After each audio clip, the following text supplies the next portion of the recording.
नमस्कार। इस समय हम मौजूद हैं इंदिरापुरम में और यहाँ पे मैं आपको बताना चाहूँगा कि लैंड जिहाद इस कदर से हावी हो चुका है कि नाला, सड़क, फुटपाथ कुछ भी नहीं बच रहा है। इसका एक ही जीता जागता उदाहरण इस समय हमारे साथ में है। आप देख सकते हैं कि ये पूरा नाला का एरिया है, ये पूरा नाला बना हुआ है यहाँ पे और नाले की सफाई भी नहीं हो सकती है क्योंकि इसके बीच में मजार खड़ी कर दी गई है।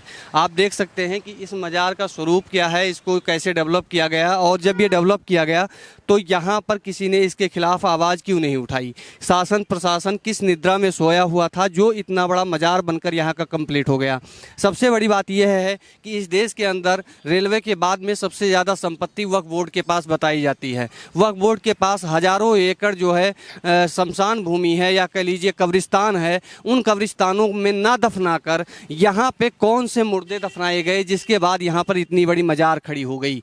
आइए हम आपको पूरी तरीके से दिखाते हैं यहाँ पे कि ये रोड है, साइड रोड है, इधर नाला है और नाले के बीच में एक बड़ी सी मजार यहाँ पर खड़ी कर दी गई है। यहाँ के लोग, यहाँ के जो पब्लिक है, यहाँ पे एक बाजार भी लगता है वीकली। यहाँ पे चलने की जगह नहीं है, दोनों तरफ से गाड़ियाँ खड़ी रहती हैं। साथ में ये मजार इतनी बड़ी खड़ी हो गई, इसके पीछे क्या उद्देश्य है और क्यों इस पर किसी ने आवाज़ नहीं उठाई अब तक। यहाँ पे आपको मैं दिखाना चाहूँगा कि इस जो दरगाह है, दरगाह का स्वरूप क्या है और यहाँ पे जो है एक पक्का कंस्ट्रक्शन बनकर तैयार हो गया है और ये एक जो लैंड जिहाद के रूप में जो हम लोग यहाँ पे आवाज़ उठाते हैं, ये उसी का एक जीता जागता उदाहरण है।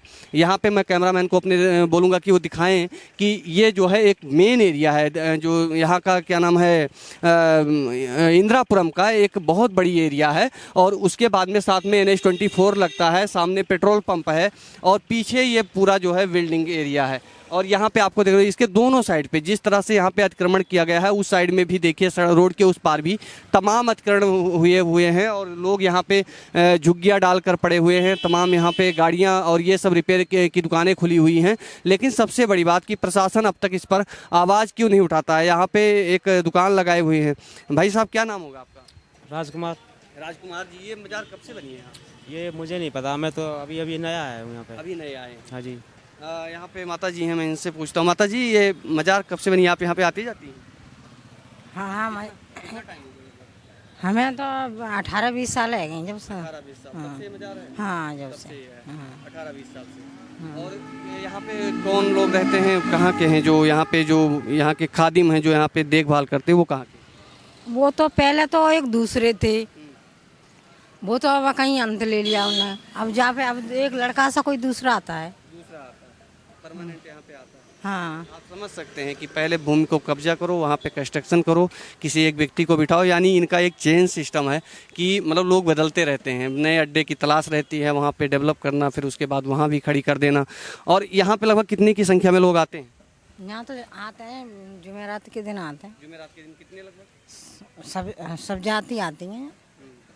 तो आप समझ सकते हैं कि शुक्रवार यानी जुमे के दिन जो है यहाँ पे काफ़ी लोग आते हुए हैं। हम आगे आइए, आपको मैं दिखाना चाहूँगा आगे से कि ये जो है क्या है, इसके पीछे का मोटिव क्या है और किस तरह से इसको डेवलप किया गया है। कि मतलब नाला खुदा, बाबा ऊपर थे, नाला नीचे था।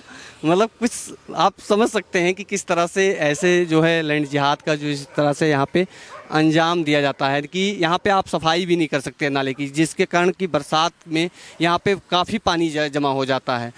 दोष लगता है शासन प्रशासन को, लेकिन शासन प्रशासन करे भी क्या कि जब नाले के ऊपर मजार खड़ी हो जाती है कि मतलब इतने जो है कब्रिस्तान होते हुए भी जब सड़क, फुटपाथ, हाईवे और स्कूल और कॉलेजेस और यहाँ की सुप्रीम कोर्ट के परिसर में, हॉस्पिटल के परिसर में मजारें खड़ी हो जाती हैं। देश के अंदर जुगाड़ की कमी नहीं है। बाबा प्रकट हुए तो नाले का मुंह मोड़ दिया गया। आज तक आपने नदियों की धारा को बदलते हुए देखा होगा, लेकिन मैं आज आपको दिखाऊंगा कि नाला यहाँ से सीधा आता है और फिर बाबा यहाँ पे विराजमान हैं। तो इनके कारण इनको कोई तकलीफ ना हो, इस कारण नाले का मुंह मोड़ दिया गया और इधर से आके फिर ये नाला पीछे से होते हुए और फिर आगे जाके सीधा हो जाता है। आप समझ सकते हैं कि ये कितना गंभीर विषय है कि यहाँ पे जो है इस तरह से अतिक्रमण हावी है और यहाँ पे लोग जो है अतिक्रमण करने में पीछे नहीं हटते हैं।